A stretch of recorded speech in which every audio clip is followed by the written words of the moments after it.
হুম।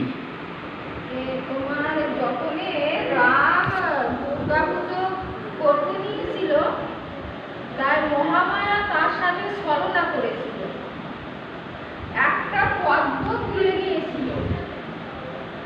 রাম যদি অসময় দুর্গা পুজোটা না করতো, তাহলে তো রাবণকে বধ করতে পারতো না। আর রাবণ ছিল মহাভক্ত, মানে শিবের ভক্ত। ওই জন্য মহামায়া তার সাথে ছলনা করলো যে আমি একটা পদ্ম তুলে লুকিয়ে রাখলো। তখন রাম ঘুমিয়ে দেখলো একটা পদ্ম কম হচ্ছে। তখন রাম বলল, মহামায়া তুমি আমার উপরে ছলনা করছো, ঠিক আছে। তখন চোখের মণি তুলে যখন পুজো করতে নিয়েছে, তখন মহামায়া বলল যে না, তোমার সাথে আমি পারবো না। তখন পদ্ম দিল যে আমি তোমার সাথে ছলনা করলাম।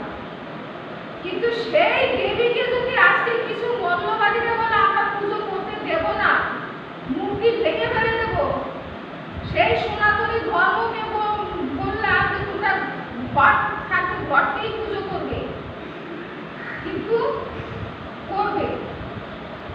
সব কিছুই সময় কথা বলে।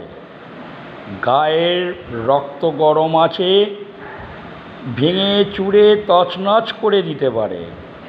সময় যখন হবে, ধ্বংস হবে।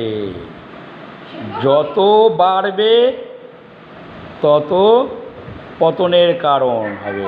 আজকে তুমি দেখো না, আজকে এই যে নাম করছি না কাউকে, যারা এই সমস্ত করে তারা দেখবে চিকিৎসার জন্য ভারতবর্ষের পায়ে ধরে সুরসুর করে এখানে চলে আসে।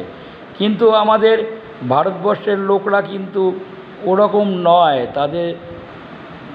তারা যে আমাদের ভেঙেছে, তছনছ করেছে, মূর্তি ভেঙেছে, তার জন্য আমরা তাদের প্রতিবাদ করি না। যারা প্রতিবাদ করবে সে করার জন্য জন্মগ্রহণ করে গেছে। আর কুকুর কামড়ালে মানুষের শোভা পায় না কুকুরকে আবার ফিরিয়ে কামড়াবার জন্য। তো এরা হলো তো কুকুরের জাত। হ্যাঁ।